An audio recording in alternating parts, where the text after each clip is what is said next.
ఇంట్లో కొన్ని groceries అయిపోయినాయని grocery shopping అయితే వెళ్ళాము. ఉదయకి ఎప్పుడు సరుకులు చెప్పినా కూడా నేను చెప్పినవి మాత్రం తీసుకురారు, చెప్పనివి మాత్రం ఎక్కువ తీసుకొస్తారు. సో ఈసారి అలా అవ్వకూడదని నేను కూడా వెళ్ళాను అనమాట. అయితే లిస్ట్ రాసుకుని వెళ్ళాను, ఏదైతే నీడో అది తీసుకున్నాను. ఇక్కడ వచ్చేసి పంకిన్ సీడ్స్ అలాగే సన్ఫ్లవర్ సీడ్స్ తీసుకున్నాను పిల్లల కోసం, అలాగే పేస్ట్ తీసుకున్నాను, అలాగే పిల్లలకి కొంచెం స్నాక్స్ తీసుకున్నాను, అలాగే టమాటో కచప్ తీసుకున్నాను, బై 1 get 1 ఫ్రీలో అనమాట. అండ్ నెక్స్ట్ వచ్చేసి గిన్నెలు తొంకునే స్క్రబ్ తీసుకున్నాను, పన్నీర్ తీసుకున్నాను.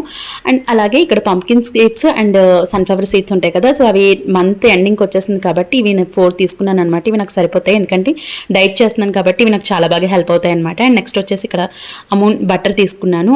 అండ్ అలాగే పిల్లల కోసం స్నాక్స్ చెప్పాను కదండి, నేను కోకోనట్ ఆయిల్ తీసుకున్నాను అనమాట. అండ్ నెక్స్ట్ వచ్చేసి ఇక్కడ చీజ్ బటర్ ఇవి తీసుకున్నాను. అండ్ తేనె బాటిల్ తీసుకున్నాను అనమాట.